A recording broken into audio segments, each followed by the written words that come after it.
So last class, we started painting the background of our owls, the crown of our owl, and the wings. A few things that I'm noticing as I'm walking around the room. You want to make sure that the paint on the crown goes all the way to the back. If a little bit goes on the back side, that's fine. But you want to make sure that if you're looking at this from the top, you're not seeing any of this rough clay through. So I'm taking it all the way back. Okay. Also, make sure that you are getting as close to as you can the eyes here. And your sides should go up.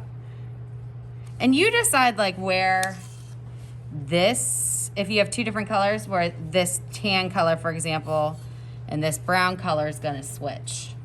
That's up to you. Also make sure that you are getting the inside, you can't see that right there. The inside, this one's not painted yet, but the inside of your crown painted your background color. All right, so, and the edges of everything.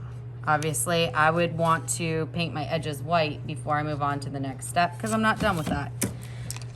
All right, let's pretend, shall we, that I am done with that. The next thing that you're going to do is you're going to, with a clean brush, with a brush that doesn't have a ton of water in it, I'm wringing it out off camera. You're gonna take your yellow and paint your eyes. Don't worry about going over the pupils. And you're gonna need a couple coats of this. I thought this yellow was a little bit more opaque. If you go in the pupils, it is no big deal. If you accidentally, I don't know if you guys can see that, but you see how I have a little bit of dark brown there? I'm just gonna take white and go over both eyes with it.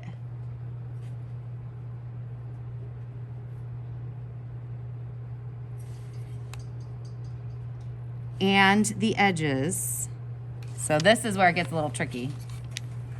It's even trickier to try to hold this and paint it on camera. You're gonna have to take your time and go down the edge of your eye. Okay. So that'll dry fairly quickly because we know that our clay is porous and it's sucking the moisture out. So once that dries, go over it with the yellow and it'll cover really well. You won't even notice that you had brown there, okay? His eyes look a tad bit crazy for the moment, but we're just gonna leave them, okay? Then I am going to do my orange beak. Again, if you accidentally got paint where you didn't want it, cover it with white. Let it dry a little bit and then go over it with the orange. If it's perfectly clean, like my beak was pretty good, I just went right for it with the orange. Same thing, obviously, your feet are orange. You're gonna get the edges real well. I'm using my large brush for the surface. And then if I need to, I can get my smaller brush in between here, my edges. So, if you accidentally, so right here, I don't know if you guys can see it, but I got orange on my brown. You still have your initial color. You can let it dry and just cover it up.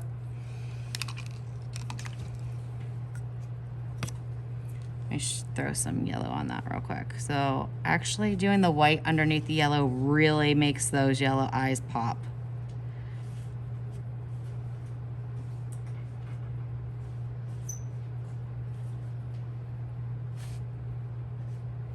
But make sure you get the edges too. So the last thing you'll do, besides touching things up, is your black and a small brush. Put it, I'm gonna try to do this from an angle so that you can see. Put it in and swirl it around. Is my hand in the way? Oh boy, okay, let's see. If I tilt this guy. So I'm putting it in and I'm going around and around and around. Now I have a gray eye because I didn't let my white completely dry. But if you go like, I'm trying to think of the best way to, like you're churning almost, and you're getting the edge of your brush on the edge of where your pupils are, it's gonna fill in nice and even for you, okay? Once you're done with everything, so tomorrow, even if you say you're done, I'm gonna give you your bird back and I'm gonna have you check to make sure that you don't need to touch things up, okay? When you think you're done, really take a look. Ask a friend to take a look to see if you missed any spots that you're not seeing, right?